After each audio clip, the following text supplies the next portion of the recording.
नमस्कार दोस्तों, आज के हमारे इस वीडियो में हम आपके लिए अपरा एकादशी की व्रत कथा लेकर आए हैं। एक समय की बात है, युधिष्ठिर महाराज भगवान श्री कृष्ण से पूछने लगे, हे माधव, ज्येष्ठ मास के कृष्ण पक्ष में आने वाली एकादशी का क्या नाम है तथा इसका क्या महत्व है, मुझे विस्तार पूर्वक बताइए।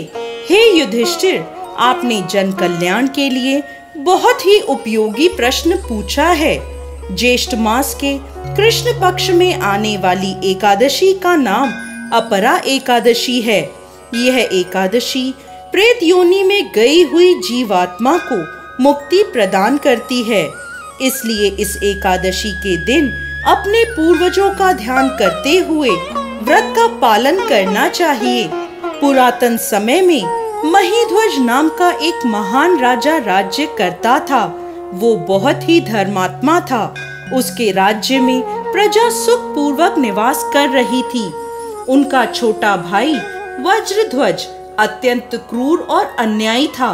राजा महीध्वज की लोकप्रियता से वो बहुत चिढ़ता था और द्वेष के कारण एक दिन उसने एक ऐसा कुकर्म किया जिसकी कल्पना भी असंभव है। रात्रि के समय वह महल में गया और उसने अपने भाई महीध्वज की हत्या कर दी और उसके शव को बेरहमी से नगर के बाहर एक पीपल के पेड़ के नीचे गाड़ दिया। इस प्रकार राजा महीध्वज की अकाल मृत्यु होने के कारण राजा को प्रेत योनि प्राप्त हुई और उसी पेड़ पर रहते हुए और वह आने जाने वालों को परेशान करने लगा, इधर उधर भटकने लगा। एक समय ईश्वर की इच्छा से महान ऋषि धौम्य उसी पीपल के पास से गुजर रहे थे।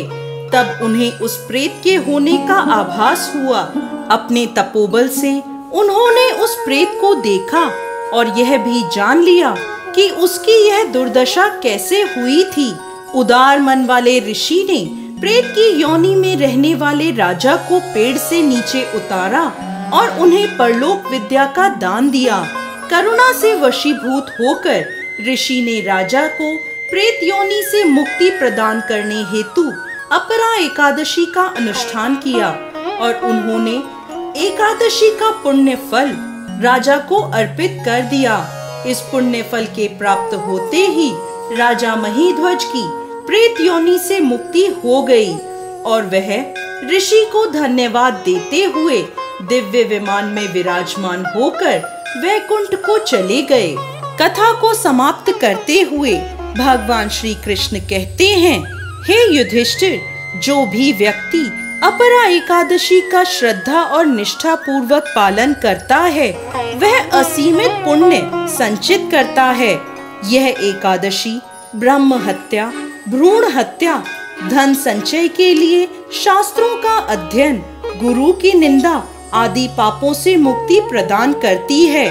शास्त्रों में मनुष्य जीवन में करने योग्य कुछ पुण्य कर्म बताए गए हैं, जैसे कि कार्तिक मास में पुष्कर में स्नान करना, काशी में महाशिवरात्रि का पालन करना, गया में पिंड दान करना, पुष्कर में स्नान करना, माघ मास में प्रयाग में स्नान करना, स्वर्ण का दान देना, भूमि का दान देना आदि। वर्तमान समय में जो व्यक्ति यह सभी पुण्य कर्मों को नहीं कर पाते वह इन सभी का फल अपरा एकादशी का व्रत और पूजन करके प्राप्त कर सकते हैं। व्यक्ति को अपरा एकादशी के व्रत का पालन पूरी निष्ठा पूर्वक करना चाहिए। जय श्री हरि विष्णु।